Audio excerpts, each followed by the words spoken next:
Assalamualaikum dan salam syurga sayang, bersama saya Al-Faris Jumurin. Memulakan berita tengah hari mengenai Majlis Sambutan Nuzul Al-Quran Peringkat Negeri Sarawak 1443 Hijrah bersamaan 2022 Masihi yang diadakan di Masjid An-Nur Sibu pada Isnin. Sambutan bertemakan Manhaj Rabbani Ummah Berkualiti turut dihadiri Tuan Yang Terutama Yang di-Pertua Negeri Sarawak Tun Bin Sri Abdul Taib Mahmud dan isteri Toh Puan Datuk Patinggi Ragat Kurdi Taib. Premier Sarawak Datuk Patinggi Tan Sri Dr. Abang Abdul Rahman Zohari, Tun Datuk Abang Openg dan Puan Sri Datuk Amar Jumaani, Tun Tuanku Bujang. Majlis dimulakan dengan berbuka puasa bersama masyarakat Sibu, solat maghrib berjemaah dan makan malam. Ia diteruskan dengan tazkirah Nuzul Al-Quran yang disampaikan oleh Timbalan Dekan Jaringan dan Alumni Fakulti Pengajian Islam Universiti Kebangsaan Malaysia UKM, Profesor Madya Datuk Dr. Muhammad Izhar Arif Muhammad Kashim, disusuli solat Isyak dan Terawih berjemaah. Turut hadir Timbalan Menteri 1 Pendidikan, Inovasi dan Pembangunan Bakat Sarawak Dr. Anwar Rapai, Timbalan Menteri Utiliti dan Komunikasi Utiliti Datuk Dr. Abdul Rahman Junaidi, Senator Robert Lau Hu Yu, Timbalan Setiausaha Kerajaan Sarawak Transformasi Sosioekonomi Datuk Sri Muhammad Abu Bakar Marzuki dan Yang di-Pertua Majlis Islam Sarawak Datuk Misnu Taha. Sementara itu, pada Selasa akan diadakan bicara Ramadan bertempat di Kompleks Islam Sibu.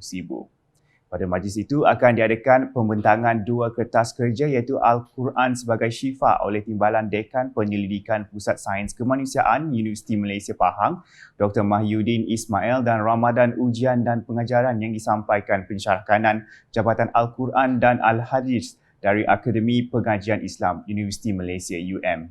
Majlis perasmiannya akan disempurnakan oleh Dr. Anwar Rapai.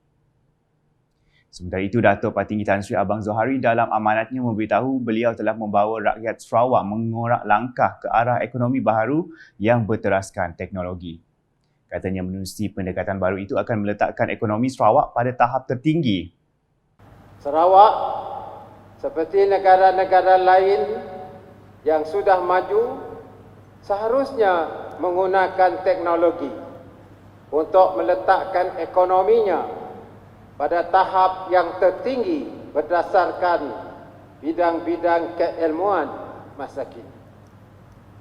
Dalam perkembangan sama, Premier Sarawak memberitahu sejak mengambil alih tampuk kepimpinan Kerajaan Sarawak pada awal 2017, dia telah meneroka ekonomi baru dan mengadaptasinya ke atas negeri ini. Hasilnya, jelas beliau, ekonomi Sarawak kini berjaya menarik pelaburan luar negara dan usaha turut membuka mata banyak negara luar tentang kepentingan ekonomi baru hari ini. InsyaAllah, pada minggu hadapan saya akan berucap di Singapura dan pada awal bulan Mei saya akan berucap di Rotterdam, Belanda mengenai dengan ekonomi bentuk baru yang menjadi matlamat Sarawak dan matlamat seluruh dunia yang maju. Alhamdulillah. Dalam ucapan sama, Premier Sarawak menjelaskan kerajaan Sarawak turut mengorak langkah dalam menjana ekonominya berteraskan kepada teknologi hidrogen. Ujarnya, pendekatan itu juga menyumbang kepada pengurangan gas rumah hijau yang menyebabkan pemanasan global. Oleh demikian, lahirlah perlombaan dunia sekarang ini ke arah ekonomi yang berteraskan bahan bakar yang kurang kandungannya karbon, seperti penjanaan elektrik dari kuasa air, iaitu hidro. Penggunaan bahan bakar yang tidak mengeluarkan asap atau tanpa emisi, tetapi mengeluarkan air. Dan air adalah H2O. Dan hari ini para saintis hendak memecahkan H2O kepada hidrogen dan oksigen. Dalam pada itu, Premier Sarawak turut mengajak umat Islam menghayati dan memahami kandungan Al-Quran. Katanya dengan mempelajari kandungan kitab suci itu, manusia akan lebih memahami dunia ini termasuk penemuan ahli sains yang tercatat dalam Al-Quran seperti peredaran matahari dan bulan. Penemuan-penemuan dalam Al-Quran yang dikuatkan dengan penemuan sains telah banyak digunakan oleh manusia untuk memperbaiki kedudukan mereka. Contohnya, perbezaan cap jari antara setiap manusia yang menghuni planet bumi. Perbezaan cap jari ini telah digunakan untuk tujuan verifikasi dan security dalam pelbagai aplikasi digital pada era digital ini. Malah, ilmu penjijilan pada asasnya terdapat dalam Al-Quran seperti mana ditemui oleh pakar ilmu sains algoritma yang juga pada asasnya adalah seorang Islam. Mengenai sambutan nuzul Al-Quran, Datuk Patinggi Tan Sri Abang Zohari memberitahu mesej utama sambutan kali ini adalah mengajak seluruh umat Islam memperkasakan kesatuan, kemajuan ummah dan perpaduan dalam membentuk negara yang harmoni, khususnya dalam kalangan umat Islam di Sarawak. Ajaran Islam dalam Al-Quran juga menunjukkan bahawa Rasulullah telah membuka ruang untuk umat Islam meneroka ilmu dunia. Ilmu dunia bagi mewujudkan umat Islam yang progresif, kreatif dan inovatif selagi tidak bercanggah dengan hukum syarak. Berita seterusnya, sebanyak 100 permohonan kewarganegaraan yang telah diluluskan oleh Kementerian Dalam Negeri KDN Malaysia masih belum dituntut oleh pemohon. Menurut Menteri Pembangunan Wanita, Kanak-kanak dan Kesejahteraan Komuniti Datuk Seri Fatimah Abdullah, mengikut statistik yang dibekalkan oleh KDN, terdapat 100 permohonan yang telah dilulus melibatkan 12 buah bahagian dan 28 buah daerah pentadbiran di Sarawak masih belum mengambil surat pemakluman mereka.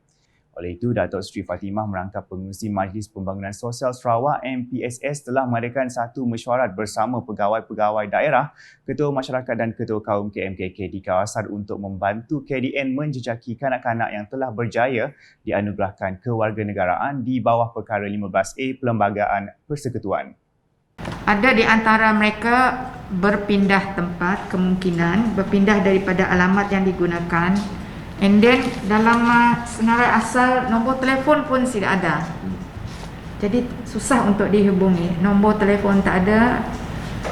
Dari segi alamat, kemungkinan alamat yang digunakan itu sudah bertukar, terutama untuk rumah panjang. Senarai ini setelah disahkan oleh Tuan DO masing-masing tadi, kita akan hantar surat kepada pihak DO senarai nama yang berkaitan saja. Kalau misalnya untuk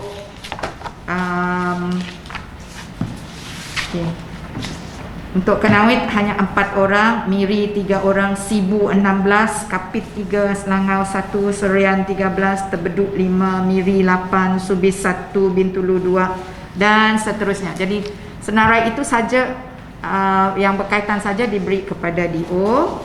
Dan lepas itu Tuan DO dan Ketua Masyarakat, Ketua Kaum akan membantu kita untuk menjejaki, cari mereka ini. Cari, lepas itu bantu mereka ini untuk isi borang, untuk dihantar ke KDN, Kementerian Dalam Negeri, dan menyatakan di mana mereka perlu mereka boleh tuntut surat keputusan. Beliau berkata demikian semasa bercakap dalam sidang media selepas mesyuarat tersebut di pejabatnya di bangunan Baitul Makmur 2 pada Isnin. Tambah Datuk Seri Fatimah, isu dokumen pengenalan diri adalah satu daripada isu sosial utama yang diberi fokus oleh Kementerian Pembangunan Wanita, Kanak-kanak dan Kesejahteraan Komuniti KMPWK melalui MPSS. Selanjutnya, Jawatan Kuasa Pengurusan Bencana Negeri JPBN Sarawak telah melaksanakan tugasnya dengan baik dalam menangani wabak COVID-19 di negeri ini. Menurut Timbalan Menteri Pendidikan, Inovasi dan Pembangunan Bakat Dr. Anwar Rapai, sepanjang pelibatan selama 2 tahun, JPBN Sarawak telah memainkan peranannya dengan cemerlang khususnya dalam melaksanakan program vaksinasi. Katanya ini dicapai kerana JPBN Sarawak menjalinkan kerjasama erat bersama Jabatan Kesihatan Negeri Sarawak dalam menangani wabak COVID-19. But I think SDMC have done a great job for the past 2 years. Okay? I'm involved directly with SDMC for the past 2 years. They have done a marvelous job, okay? Especially in terms of vaccination. That's our goal previously. And you see in terms of our rate of vaccination for the booster, we're the highest in the country. In terms of paid kids, the number of 5 to 11, we're also the highest in the country. So I think that is partly because SDMC has been working very, very closely with Jabatan Kesihatan that give to this situation. Beliau menjelas demikian ketika ditemui media dalam program agihan bubur lambuk di Jalan Bandung Sibu pada Ahad. Program tersebut anjuran bersama Pusat Hikmat Ahli Dewan Undangan Negeri Nangka Jawatan Kuasa Kemajuan dan Keselamatan Kampung JKKK Bandung dan Baring dan kawasan rukun tetangga KRT Bandung dan Baring. Terdahulu, Dr. Anwar yang juga Adu Nangka turut serta mengagihkan bubur lambuk dan bubur pedas di sekitar Taman Harmoni Sibu. Program anjuran bersama Pusat Hikmat Adu Nangka dan Pemadam Sarawak itu sempena sambutan Nuzul Al-Quran peringkat negeri Sarawak 1443 Hijrah bersamaan 2022 Masihi. Sebanyak 500 pek bubur lambuk dan 500 pek bubur pedas diagihkan kepada penduduk di sekitar taman itu. Manakala di Bintulu, seramai 50 orang pemilik tanah menerima bayaran lebihan harga jualan tanah lot Jepak daripada Lembaga Kemajuan Bintulu BDA pada Sabtu. Ahli Dewan Undangan Negeri Jepak merangkap penasihat Jepak Jaya Bintulu, Datuk Talib Zulkifli berkata ini merupakan berita baik kepada para penerima. Bayaran bagi lebihan premium tanah BDA untuk menggambarkan kerajaan di bawah pimpinan yang amat berhormat Abang Jo, oleh kerana BDA adalah di bawah Abang Jo, Dodok Ketua Menteri Kenetuk Negara Premier yang sanggup memberi balik duit.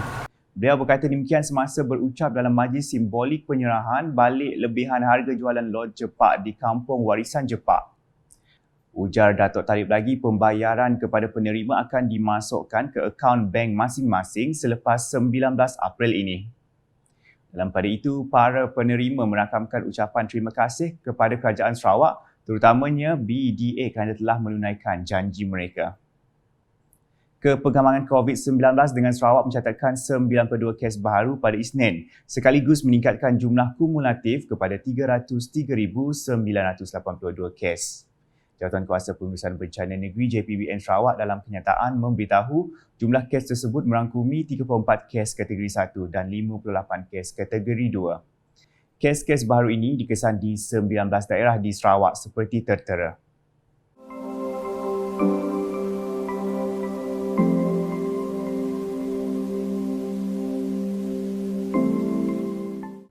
Selain itu, turut dilaporkan satu kes kematian melibatkan seorang wanita berumur 74 tahun.